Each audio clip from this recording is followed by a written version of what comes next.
So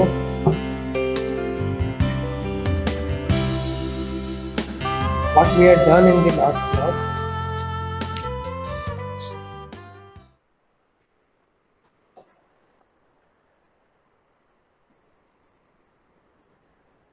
is somewhat like this. थोड़ा सा एक रिवाइज कर लेते हैं कि लास्ट क्लास में हम लोगों ने क्या किया था वो चीज़ के ऊपर. So as we have studied in the last class, over current protection of the transmission line, ये हम लोगों ने स्टार्ट किया था chapter. And as an the part of that हम लोगों ने इंट्रोडक्शन देखा था, फ्यूज क्या होता है ये देखा था, थर्मल रिलेस क्या होता है ये देखा था, फिर ओवर करंट रिलेस क्या होता है ये देखा था. And we have studied one of the over current relay जो कि था आपका इंस्टेंटेनियस ओवर करंट रिले. अगर बुक से देखते हैं, from the book, so we have studied this one, instantaneous overcurrent relay. ठीक है, हम लोगों ने ये ग्राफ भी समझा था कि आपका ये पर्टिकुलर ग्राफ कैसे वर्कआउट करता है. नाउ चलो इसका एक और आपको थोड़ा सा एक एग्जांपल दिखा देते हैं.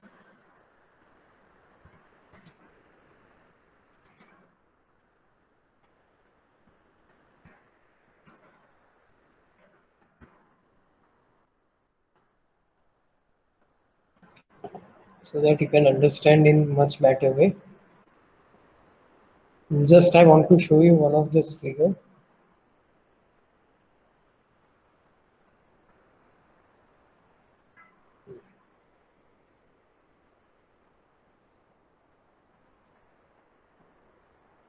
See the figure over here. दिख रहा है सबको ये फिगर यहाँ पे? ठीक है, ये पर्टिकुलर फिगर की हम लोग लास्ट टाइम बात कर रहे थे. या तो फिर अगर हम लोग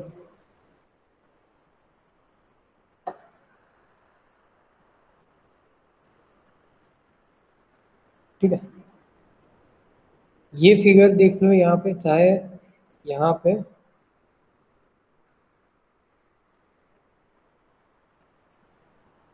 ये जो आपका फिगर है ये दोनों एक समान है.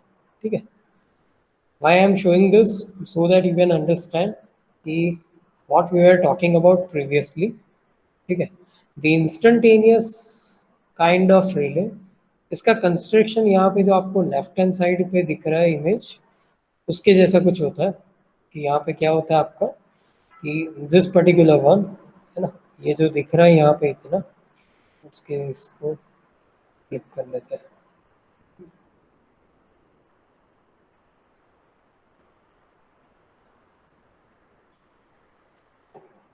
ठीक है, यहाँ पे ये जो दिख रहा है this is nothing but the whole core. ये पूरा का पूरा कोर है. ये 3 डायमेंशनल फिगर है तो आपको ज़्यादा अच्छे से समझ में आएगा. अभी हम लोगों ने क्या किया हुआ है, यहाँ पे एक करंट कॉइल को लगा के रखा हुआ है सच दैट कि यहाँ से आपका करंट इन जाएगा और यहाँ से आपका करंट आउट जाएगा. या तो फिर इससे उल्टा भी हो सकता है कि आपका नीचे के कंडक्टर से करंट इन जाए, ऊपर के कंडक्टर से करंट आउट हो जाए. एनीवेज क्या होता है इसके कारण, because of this flow of current there will be the production of magnetic flux which is set up in this particular magnetic core. ठीक है, ये कोर के अंदर ये हमारा फ्लक्स फाई सेटअप होता है. अब जैसे जैसे करंट का वैल्यू यहाँ पे बढ़ता है वैसे वैसे यहाँ पे फ्लक्स फाई का वैल्यू इंक्रीज होता है. ठीक है, अगर फ्लक्स फाई का वैल्यू इंक्रीज होता है तो वैसे कंडीशन में क्या होता है कि ये जो एयर गैप दिख रहा है आपको यहाँ पे इन बिटवीन ओवर हियर है ना, ये दोनों जो कॉन्टेक्ट्स है वो एक दूसरे को अट्रैक्ट करने का ट्राई करते हैं. And because of this what do happens is nothing but ये दोनों जो आपके कॉन्टेक्ट्स है ना, ये दोनों क्या करते हैं एक दूसरे के साथ टच हो जाते हैं. This a tripping command will be generated over here. ठीक है, ये कांटेक्ट जो है इसको टच करने के लिए जाता है तो उसको रेजिस्ट करने के लिए क्या करते हैं हम लोग, एक रेजिस्टिंग स्प्रिंग लगा के रखते हैं ऊपर के डायरेक्शन में इस प्रकार से. ठीक है, ये स्प्रिंग का काम क्या है, ये दो पर्पस यहाँ पे सर्व करता है, ठीक है। पहला पर्पस क्या है यहाँ पे, दैट इज कि भाई जब भी आपका ये कांटेक्ट नीचे के डायरेक्शन में जाता है ना, तो ऐसे कंडीशन में इसको रेजिस्ट करने का ट्राई करते हैं, ठीक है। अब कोई सोचेगा कि सर रेजिस्ट करने का ज़रूरत क्यों पड़ता है, तो समझाता हूँ, ठीक है।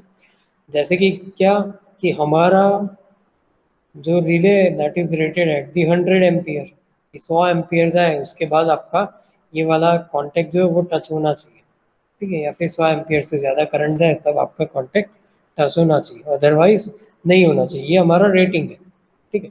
अभी जब 1 एम्पियर फ्लो होगा यहाँ से, ये कॉइल के अंदर से जब 1 एम्पियर भी फ्लो हो रहा होगा, तो उस टाइम पे भी because of this 1 ampere also there will be the production of flux phi, है ना। And because of this production flux phi, there will be again a attractive force which is given on this particular limb, ठीक है।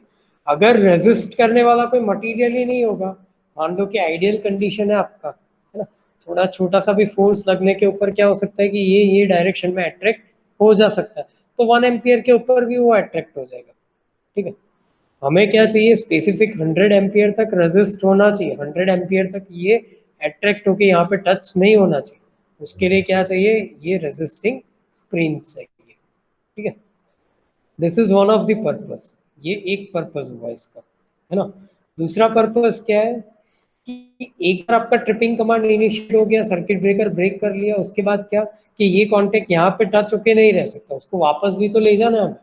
तो वापस ले जाने का काम क्या करता है आपका ये स्प्रिंग, वापस ले जाने का काम कौन करता है, ये आपका स्प्रिंग, ठीक है। चलो anyways, so this is the figure I wanted to show you, anyways आगे चलते हैं इससे, so this is what we have understood in the last class, the instantaneous overcurrent relay, ये हम लोगों ने लास्ट क्लास में देखा था। आज के क्लास में हम लोग definite time over current relay से स्टार्ट करते हैं, ठीक है। I am going through one of the PPT, ये पीपीटी मैं बाद में आप लोगों के साथ शेयर कर दूंगा, but this is an overall PPT, ठीक है। So let's start today's lecture with the overcurrent protection. Now, as the introduction, the overcurrent, what is its cause and the effects. So, overcurrent can simply be defined somewhat like this,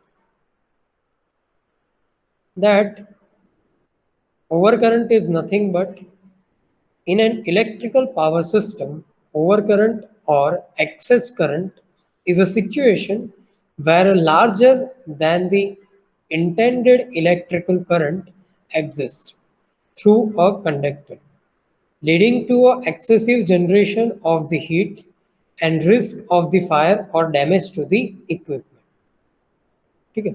क्या बोलना चाह रहे हैं यहाँ पे is that कि over current in any electrical power system, ये क्या होता है आपका, that is nothing but the larger than the intended current. जो इंटेंडेड करंट होता है हमारा, या फिर जो आपका नॉर्मल करंट होता है उससे ज्यादा करंट फ्लो होता है, तो ये क्या है आपका ओवर करंट।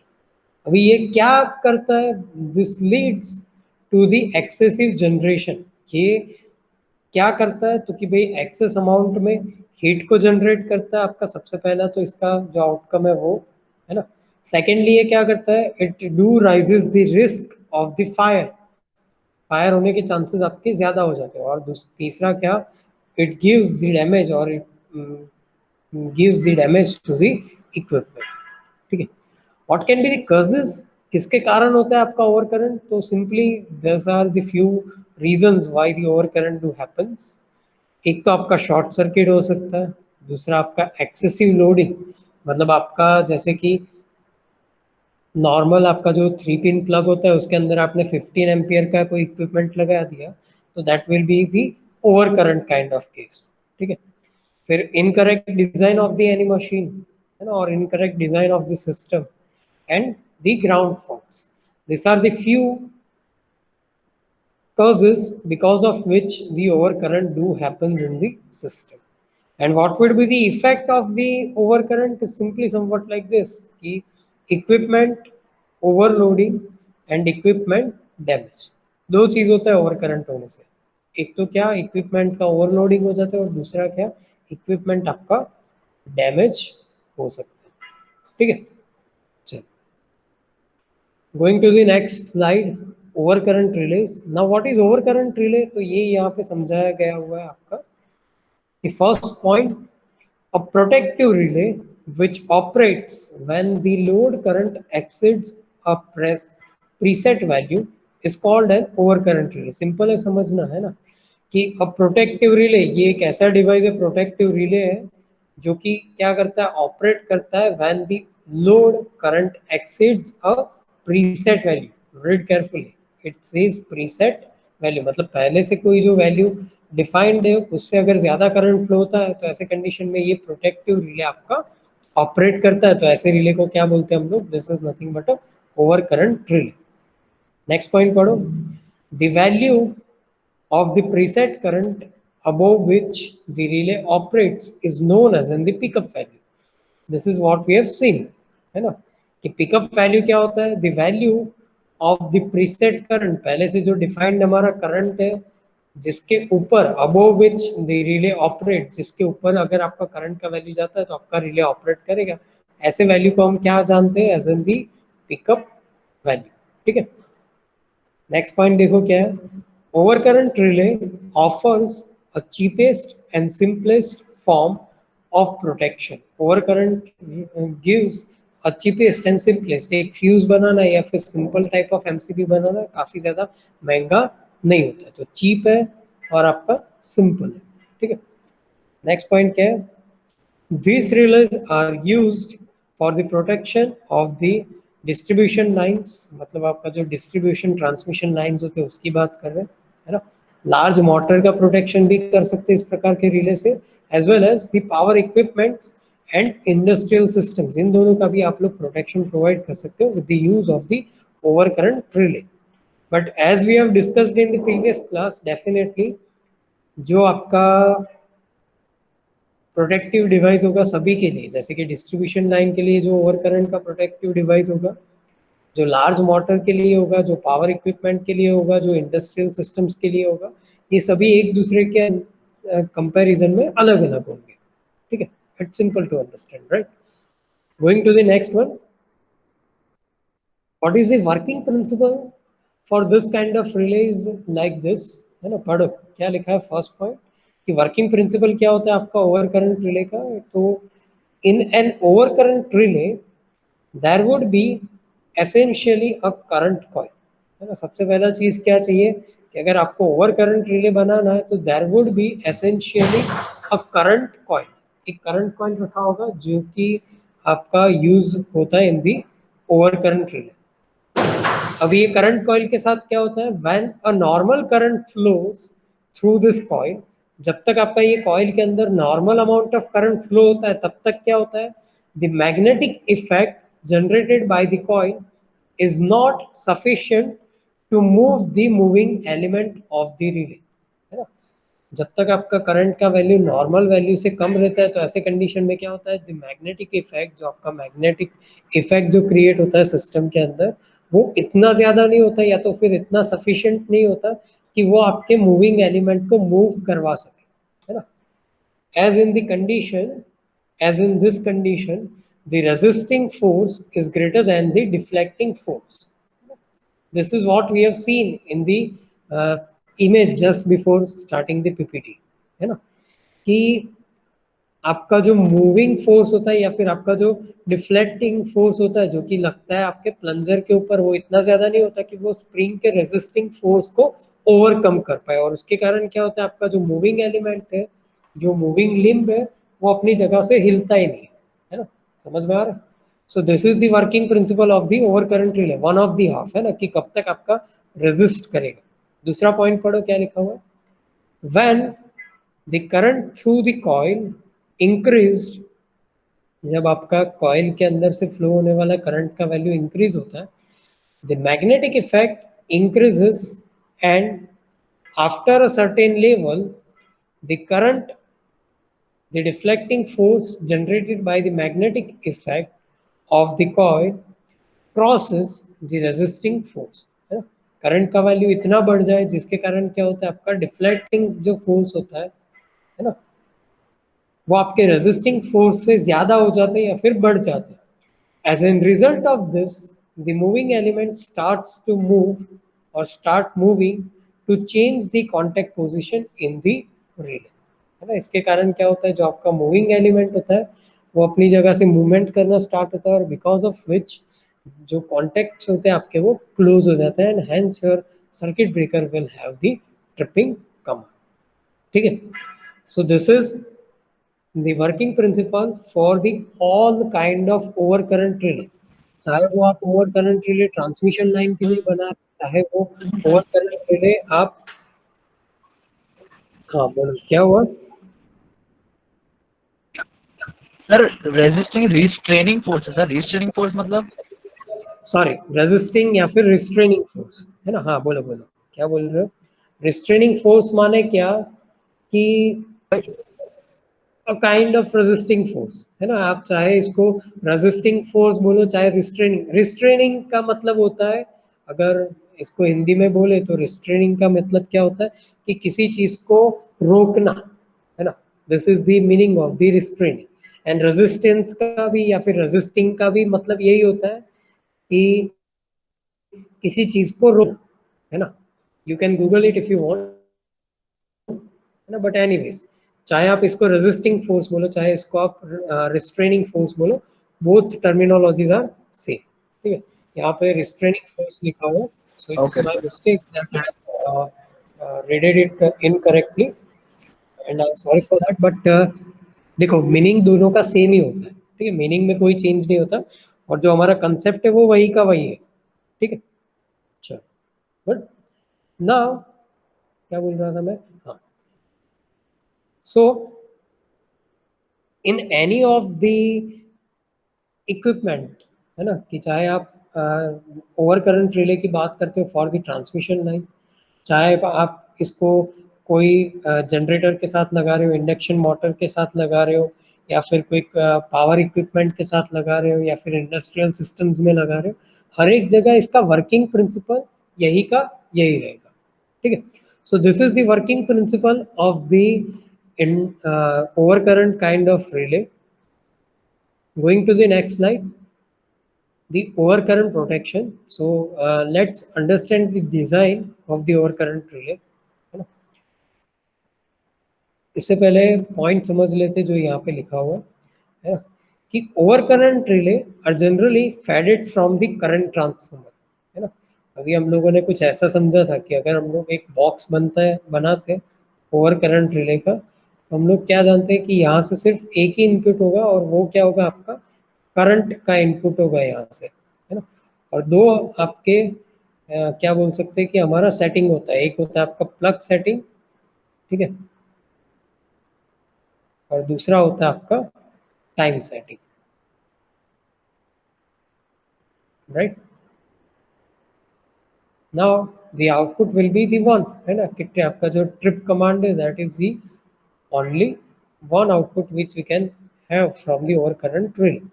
तो इनपुट में जनरली क्या होता है आपका करंट, और करंट हम लोग कहाँ से लाते हैं, that is from the current transformer. ठीक है, whenever, next point पढ़ो, whenever the current through the relay exceeds the preset value, the relay operates and actuates the trip coil of the circuit breaker and isolate the faulty network। वापस पढ़ो एक बार, समझो क्या लिखा है, कि जब भी आपका करंट का value, whenever the current through the relay, जब भी आपका करंट का वैल्यू जो कि रिले के अंदर से फ्लो होता है, वो आपका एक प्रीसेट वैल्यू से ऊपर चला जाता है या फिर प्रीसेट वैल्यू से बढ़ जाता है, तो ऐसे कंडीशन में क्या होता है, द रिले ऑपरेट्स, जो आपका रिले होता है वो ऑपरेट होता है और क्या करता है, ये एक्चुएट करता है या तो फिर एक्टिवेट कराता है आपके ट्रिपिंग कॉइल को, जो कि किसके लिए लगा होता है, फॉर द सर्किट ब्रेकर। और सर्किट ब्रेकर क्या करता है, and the circuit breaker will isolate the faulty network. तो आपका सर्किट ब्रेकर होता है वो क्या करता है, जो फॉल्टी नेटवर्क होता है उसको आइसोलेट करने का काम करता है। ठीक है, फॉर एन एग्जाम्पल ये फिगर देखो यहाँ पे। ठीक है, फिगर में सबसे पहले क्या दिख रहा है हम लोगों को, एक बस बार दिख रहा है। ठीक है, ये बस बार क्या करता है आपका, यहाँ से पावर जनरेट होकर कहीं से आ रहा है, तो ये पावर को यहाँ से टैप करके हम लोग यहाँ पे ये पर्टिकुलर लाइन के अंदर फ्लो करवा रहे हैं। इन बिटवीन दी लाइन हम लोगों ने क्या किया, यहाँ पे एक सर्किट ब्रेकर को लगा के रखा हुआ है ना, सच दैट कि सर्किट ब्रेकर नॉर्मली आपका क्लोज्ड कंडीशन में रहता है, तो इसको क्या बोलते हैं हम लोग, normally close, NC type off switch है ये। ठीक है, सर्किट ब्रेकर से आगे चलते हैं तो क्या दिखता है हमें कि एक ट्रांसमिशन लाइन है या तो फिर एक प्रकार का आपका लाइन है। ये लाइन में यहाँ पे कहीं पे हमारा एक फॉल्ट क्रिएट होके रखा हुआ है। ठीक, फॉर दिस पर्टिकुलर फॉल्ट कैसे हम लोग इसको प्रोटेक्ट करेंगे या फिर कैसे सिस्टम को हम लोग प्रोटेक्ट करेंगे वो समझो, कि जहाँ से आपका ये लाइन जा रहा है वहाँ पे इन बिटवीन हम लोगों ने क्या किया हुआ है कि we have put one of the current transformer on the line itself, है ना। करंट ट्रांसफार्मर को क्या किया हम लोगों ने यहाँ पे लगा के रखा हुआ है। अभी ये करंट ट्रांसफार्मर का जो आउटपुट है आपका वो कहाँ पे दे रहे हैं हम लोग, that is given to the relay, है ना, और दैट से लेट से कि that is given to the relay coil, जैसे कि हम लोगों ने वहाँ पे फिगर में देखा था कि कॉइल लगा हुआ था, है ना। तो ये कॉइल के अंदर से जो फ्लो होने वाला करंट है वो कहाँ से आता है आपका, that is from the current transformer. Clear, समझ में आ रहा है। अभी ये जो कॉइल है वो क्या होता है आपका, एक प्लंजर या फिर जो वहां पे हम लोगों ने एक अरेंजमेंट देखा था उस प्रकार के अरेंजमेंट को फीड करता है, जिसके कारण क्या होता है कि प्लंजर हमेशा इस प्रकार से नेविगेटेड रहता है। वहां पे जैसे देखा था हम लोगों ने प्लंजर थोड़ा सा ऊपर था, कॉन्टेक्ट आपका क्लोज नहीं था। जब भी यहाँ पे करंट का वैल्यू एक्सीड हो जाएगा, है ना, जैसे ही यहाँ से आपका मान लो कि जो करंट का वैल्यू है आपका वो अगर यहाँ से एक्सीड कर जाता है आपका प्रीसेट वैल्यू से, तो ऐसे कंडीशन में क्या होता है आपका कि ये जो प्लंजर है, this plunger will be attracted in the downward direction such that कि ये दोनों पॉइंट्स को ये क्या कर देता है, क्लोज करवा देता है। ठीक है, समझ में आ रहा है। अब because of the closing of this two points, ये जो ऊपर वाला सर्किट दिख रहा है हमें, ये आपका पूरा का पूरा सर्किट का जो पाथ है वो कंप्लीट हो जाता है ना। देखो पहले क्या था, ये बैटरी लगा हुआ है, यहाँ पे पॉजिटिव है हमारे पास, यहाँ पे नेगेटिव है ना। अभी करंट को फ्लो होना है तो क्या हमें चाहिए, क्लोज पाथ। जब तक आपका ये पिन ऊपर है, यहाँ पे अवेलेबल है पिन, तब तक ये पाथ आपका क्लोज नहीं है। जैसे ये अट्रैक्ट होगा तो क्या हो जाएगा, ये आपका गैप यहाँ पे बढ़ जाएगा, तो इसके कारण क्या आपको एक क्लोज पाथ मिल जाता है। Now the current will flow from the positive of the battery to the tripping coil, है ना। ये जो कॉइल यहाँ पे लगा हुआ है क्या है, this is nothing but a trip coil. जो यहाँ पे ये कॉइल लगा हुआ है क्या है आपका, this is nothing but a trip coil. तो करंट क्या होगा आपका, बैटरी से पॉजिटिव से निकलेगा, ये ट्रिप कॉइल के थ्रू फ्लो होगा, फिर यहाँ से आएगा ये कॉन्टेक्टर के थ्रू फ्लो होगा और फिर वापस जाएगा टूवर्ड्स द बैटरी नेगेटिव। समझ में आ रहा है। तो ये पाथ आपका फ्लो हुआ, जिसके थ्रू पाथ आपका कंप्लीट हुआ, जिसके थ्रू आपका करंट फ्लो होता है।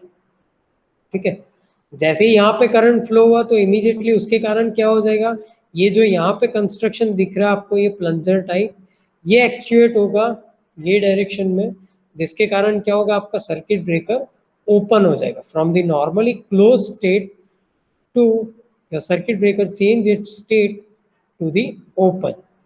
समझ में आ रहा है। और जैसे ही आपका सर्किट ब्रेकर ओपन हो जाएगा, इमीडिएटली ये जो फॉल्ट है आपका वो क्लियर हो जाएगा। So this is how the overcurrent kind of protection do works। ठीक है, तो यहाँ पे रिले का काम क्या है, what is the work of this relay, ये जो आपको डॉटेड लाइन के अंदर दिख रहा है यहाँ पे, है ना, ये रिले का काम क्या है यहाँ पे, it is to give the trip command to the circuit breaker. और ऊपर का जो हमें जो ट्रिपिंग सर्किट दिख रहा है वो किसका होता है आपका, रिले, सॉरी, वो सर्किट ब्रेकर का होता है। समझ में आ रहा है। ठीक है, so this is how the overcurrent protection do works. Going to the next slide. Now, what are the different types of the overcurrent relay? तो जैसे कि हम लोगों ने last time समझा था कि depending upon the operating time of the overcurrent relay, we can divide the overcurrent relay basically into the three different categories. जो फर्स्ट कैटेगरी आपका वो है इंस्टेंटेनियस ओवर करंट रिले जो सेकंड कैटेगरी आपका वो है यहाँ पे definite time over current relay, और जो थर्ड कैटेगरी आपका वो है inverse time over current relay. ठीक है, नाउ आउट ऑफ दिस ये जो फर्स्ट कैटेगरी है हमारा इंस्टेंटेनियस ओवर करंट रिले, ये हम लोगों ने पहले समझा हुआ है। Still let's see this one more time, है ना, कि इंस्टेंटेनियस ओवर करंट रिले क्या होता है। तो पढ़ो पहला पॉइंट क्या लिखा हुआ है यहाँ पे, the instantaneous over current relay operates as soon as the current in the coil gets higher than the preset value, है ना।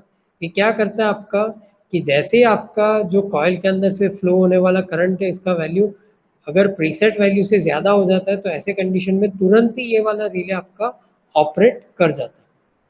तुरंत का मतलब क्या होता है यहाँ पे, इंस्टेंटेनियस का मतलब क्या होता है कि there is no internal time delay set, और let's say there is no intentional delay put for this particular kind of relay. तो जैसे ही आपका करंट का वैल्यू एक्चुएट हुआ इमीडिएटली क्या हो जाएगा, आपका जो रिले है वो ट्रिप कर जाएगा। There is always, third point पढ़ो क्या लिखा हुआ है, there is always an inherent time delay in order of few milliseconds, है ना। हालांकि हम लोग अपने तरीके से कोई भी डिले यहाँ पे ऐड नहीं करवाते या फिर एंटरटेन नहीं करवाते, क्या हो जाता है कि there is always an inherent time delay. इसका मतलब क्या कि इंटेंशनल नहीं बट इनहेरेंट, मतलब जो आता ही है इस प्रकार का जो टाइम डिले होता है वो आपका फ्यू मिली सेकेंड्स के टर्म्स का यहाँ पे एक अवेलेबल रहता है। और इस प्रकार के रिले को क्या बोलते हैं हम लोग, this is nothing but the instantaneous kind of over current relay. ठीक है, ग्राफ हम लोगों ने देखा था लास्ट टाइम, तो इसको वापस डिस्कस नहीं करते। ठीक है, going to the next type of the relay which is the definite time over current relay। ठीक है, जो नेक्स्ट टाइप ऑफ आपका रिले वो क्या है आपका definite time over current relay.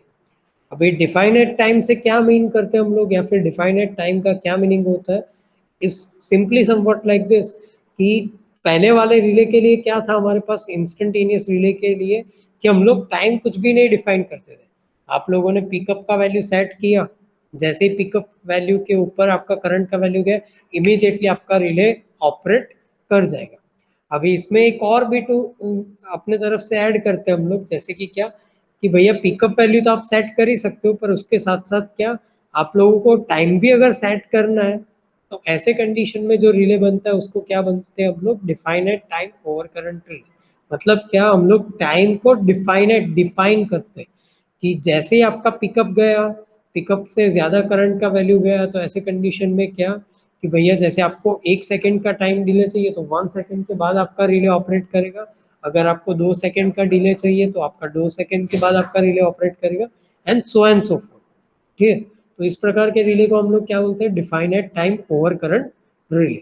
ठीक है, पढ़ो पॉइंट क्या लिखा हुआ है, the definite time overcurrent relay is created by applying the intentional time delay, है ना। क्या करते हैं हम लोग, by giving the intentional time delay after crossing the pickup value of the current। इसका मतलब क्या कि definite time over current relay कैसे बनता है, तो कि भैया जैसे ही आपका पिकअप का वैल्यू क्रॉस हो जाता है उसके बाद हम लोग क्या करते हैं, एक इंटेंशनल टाइम डिले को ऐड करवाते हैं। तो इसके कारण क्या बनता है आपका definite time over current relay. Second point पढ़ो क्या लिखा है यहाँ पे, a definite time over current relay can be adjusted to issue a trip time after its pickup. Thus, it has a time setting adjustment and pickup adjustment, है ना। समझो क्या बोल रहा है कि जो आपका definite time kind of over current relay है, ये क्या कर सकता है, it can adjust the issue. Issue माने क्या कि टू गिव, है ना, it can adjust to give the trip time after its pickup, है ना। जब जैसे इसका पिकअप का वैल्यू क्रॉस हो जाता है उसके कितने टाइम बाद आपका ट्रिपिंग कमांड देना है वो यहाँ पे हम लोग एडजस्ट कर सकते हैं। और ये करने के लिए क्या होना चाहिए, तो इसके लिए होना चाहिए आपका एक तो टाइम सेटिंग एडजस्टमेंट होना चाहिए और दूसरा क्या होना चाहिए, पिकअप एडजस्टमेंट होना चाहिए। तो इसका मतलब क्या, देखो अगर हम लोग instantaneous time of type of over current relay का अगर हम लोग एक ब्लॉक बनाते तो ये क्या बनेगा आपका, it will be somewhat like this, है ना, कि जैसे ये आपका रिले है ना, इसके इनपुट में आपका ये करंट आया है ना, आउटपुट में आपको ट्रिपिंग कमांड मिलता है, तो इसका सेटिंग यहाँ पे सिर्फ एक ही हो सकता है, और ये सेटिंग है आपका पिकअप वैल्यू का सेटिंग, है ना, this will be the pickup value setting. यहाँ से आपका करंट इनपुट आ रहा है, यहाँ से आपका ट्रिपिंग आउटपुट जा रहा है, ठीक है। जबकि इसके सामने अगर हम लोग definite time kind of over current relay की बात करते हैं, तो इसका ब्लॉक कैसा बनेगा आपका, लेट्स से कि if it is your relay R, तो यहाँ पे इनपुट में आएगा आपका करंट, है ना, आउटपुट में मिलेगा आपको ट्रिपिंग कमांड, है ना, और सेटिंग क्या क्या होंगे आपके, दो अलग अलग सेटिंग चाहिए। सबसे पहला सेटिंग तो चाहिए हमें पिकअप का पी, है ना, और दूसरा हमें सेटिंग क्या चाहिए यहाँ पे, फॉर दी टाइम एडजस्टमेंट, कि पिकअप क्रॉस होने के कितने टाइम बाद आपका रिले ऑपरेट करेगा। तो इसके अकॉर्डिंग अगर ये फिगर में देखने जाए, है ना, लेट्स से कि ये जो ग्राफ है आपका, ये शो करता है the definite time over current relays characteristic, कैसे वो समझो, कि यहाँ पे एक्स एक्सिस पे हम लोगों ने क्या रखा हुआ है, आपका पिकअप करंट, है ना, कि जैसे यहाँ पे 0 एम्पियर का करंट है, जैसे यहाँ पे 10 एम्पियर का करंट है, सच दैट यहाँ पे जैसे कि 100 एम्पियर ऑफ करंट है दिस पर्टिकुलर पॉइंट, देन यहाँ पे कहीं पे 200 एम्पियर ऑफ करंट है ना, तो you can setup the value of IP और लेट्स से कि पिकअप करंट ओवर ईयर, मतलब आप ये जो लाइन है यहाँ पे, ये जो लाइन दिख रहा है ना, इसको आप एडजस्ट कर सकते हो, चाहे तो इसको 10 पे भी रख सकते हो, चाहे तो इसको 100 पे भी रख सकते हो, चाहे तो इसको 200 के ऊपर भी रख सकते हो, समझ में आ रहा है। So you can adjust the pickup value, current कितने के बाद आपका रिले ऑपरेट होना चाहिए आप एडजस्ट कर सकते हो।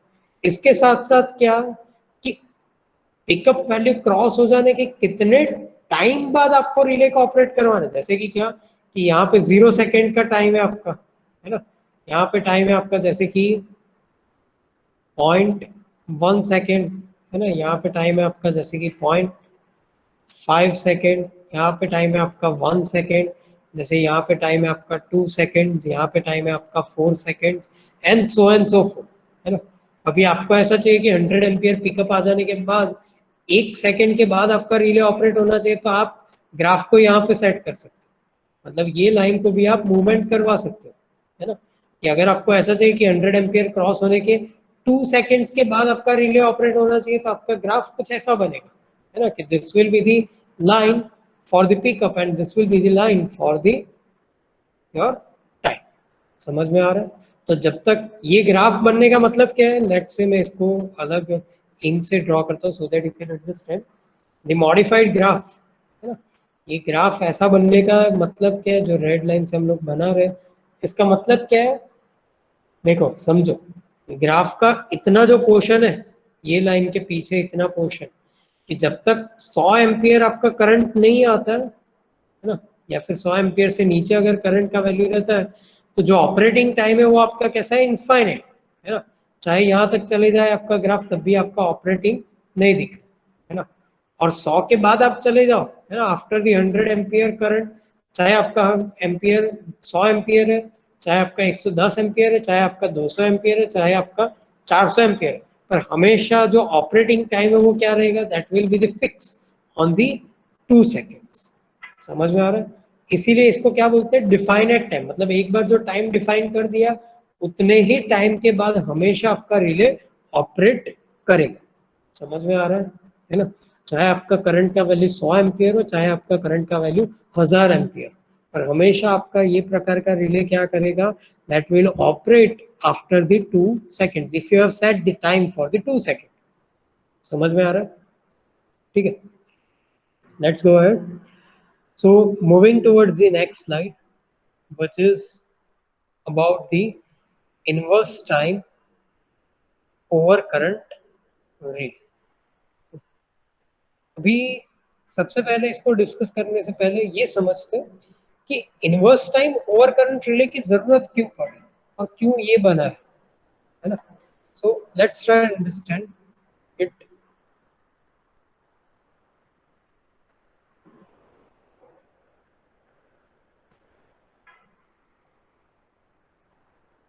ठीक है।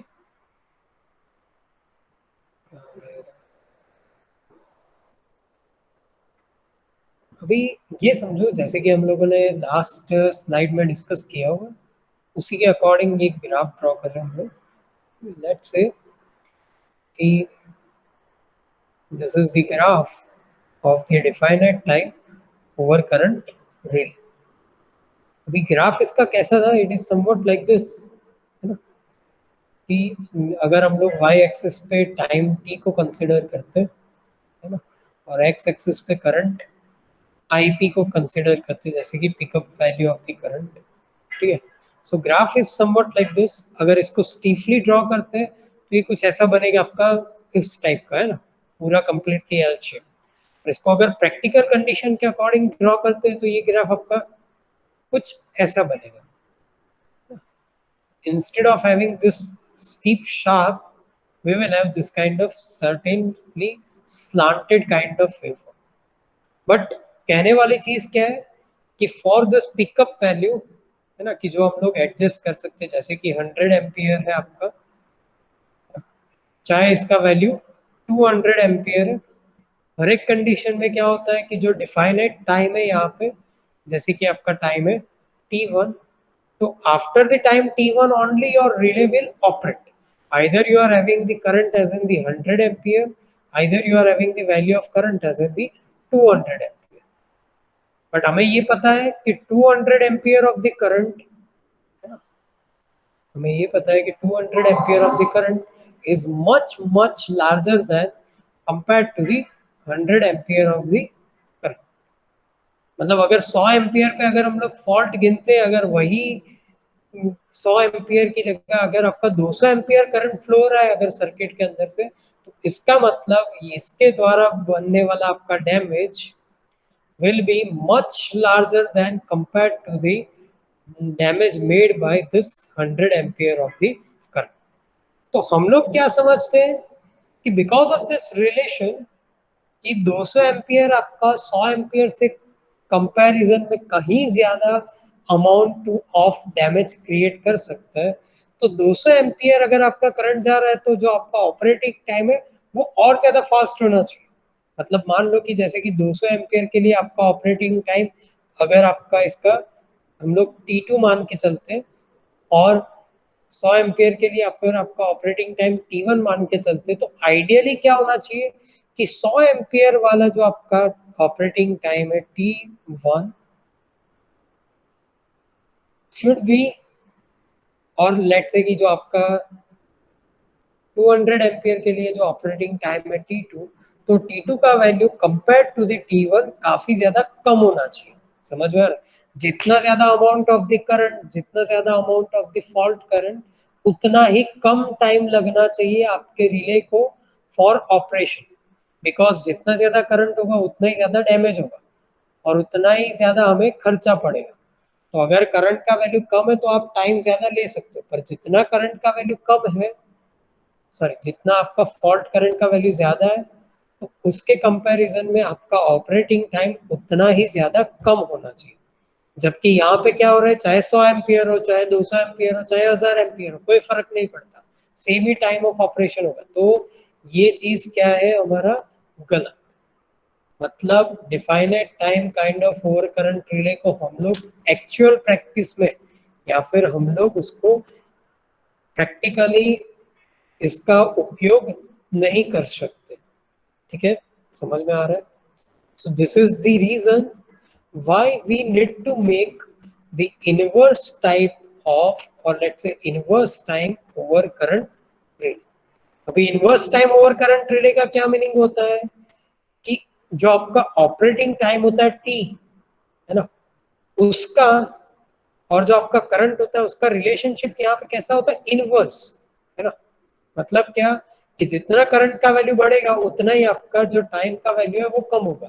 This is called as an the inverse relationship, and that is why the name inverse time kind of over current relay. ठीक है, समझ में आ रहा है? Read over here, first point क्या लिखा हुआ, inverse time is a natural character or natural characteristic of any inductive type rotating device।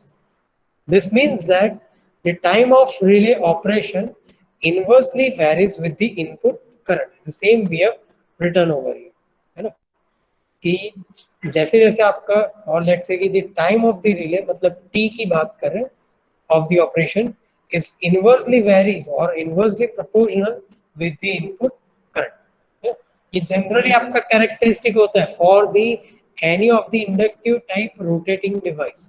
अभी ये इंडक्टिव टाइप रोटेटिंग डिवाइस क्यों लिखा हुआ है वो हम लोग जब एक्चुअल आईडीएमटी रिले को स्टडी करेंगे तब समझेंगे, बट अभी के लिए इसको छोड़ दो. ठीक है, नेक्स्ट पॉइंट क्या है कि this characteristic of the electromechanical induction type disk relay is very suitable for the overcurrent protection. So this is the kind of overcurrent protection generally we do use, है ना. इसको बोलते हैं हम लोग इंडक्शन टाइप और let's say induction disc type of relay, है ना. जनरली आपका जहाँ पे inverse time kind of overcurrent relay का कैरेक्टरिस्टिक हम लोगों को मिलता है, ये कहाँ पे होता है आपका induction disc type of relay के अंदर होता है. ठीक है, नेक्स्ट पॉइंट पढ़ो क्या लिखा हुआ है. In this relay if the fault is more severe, ये प्रकार के रिले के अंदर क्या होता है, if the fault is more severe it would be clear more faster. मतलब जितना ज्यादा सीवियर फॉल्ट, जितना ज्यादा आपका फॉल्ट करंट का वैल्यू, उतना ही फास्ट आपका वो फॉल्ट को क्लियर कर दिया जाएगा. ठीक है, clearly the characteristic would be somewhat like this. if we are considering the time on the y axis and if we are considering the current on the x axis, जब तक आपका pickup का value कम है ना, current का value कम है यहाँ पे, है ना, तब तक आपका ऑपरेशन टाइम कैसा है, ज्यादा है. देखो यहाँ पे, है ना. और जैसे जैसे करंट का वैल्यू बढ़ते जाता है वैसे वैसे क्या होता जाएगा, आपका जो करंट जो ऑपरेशन टाइम का वैल्यू वो स्टीपली यहाँ पे डिक्रीज होते जाता है. समझ में आ रहा है ना. So this is called as in the inverse time kind of relays characteristic. अभी जो inverse time over current relay होता है हमारा, इसके भी अगेन नंबर्स ऑफ टाइप्स होते हैं. जैसे कि जनरली हम लोग इसको 3 अलग अलग प्रकार में डिवाइड कर सकते हैं. सी read out over here क्या लिखा हुआ है. The classification of the inverse time relay, the inverse time overcurrent relay या फिर inverse time kind of overcurrent relay can again be classified or can be classified in this three categories, है ना. Generally इसको हम लोग आईडीएमटी relay बोलते हैं. आईडीएमटी relay का क्या मीनिंग होता है, inversely definite minimum time kind of relay. अभी क्यों इसको inversely definite minimum time kind of relay बोलते हैं वो समझेंगे जब एक्चुअल में इसको पढ़ेंगे तब, या फिर जब एक्चुअल में इसको डिस्कस करेंगे तब. पर अभी के लिए ये नाम याद रखना, है ना. नाम यहाँ पे क्या, आईडीएमटी का क्या मीनिंग होता है, इनवर्सली. आई का क्या होता है आपका, इनवर्सली. डी का क्या मीनिंग होता है, डिफाइनाइट. एम का क्या मीनिंग होता है, मिनिमम. एंड टी का क्या मीनिंग होता है, time. Inversely definite minimum time kind of relay. ठीक है. सो फर्स्ट कैटेगरी क्या है इसका, द स्टैंडर्ड और normal inverse over current relay. ठीक है. सेकेंड कैटेगरी या फिर सेकेंड क्या है हमारे पास, very inverse time over current relay. And third क्या है यहाँ पे हमारे पास, that is extremely inverse time over current relay. ठीक है, इसके कैरेक्टरिस्टिक यहाँ पे शो किए हुए. ठीक है, स्टैंडर्ड का कैरेक्टरिस्टिक क्या होता है, डिफाइनेट टाइम का कैरेक्टरिस्टिक क्या होता है, एक्सट्रीमली इनवर्स का कैरेक्टरिस्टिक क्या होता है. ठीक है,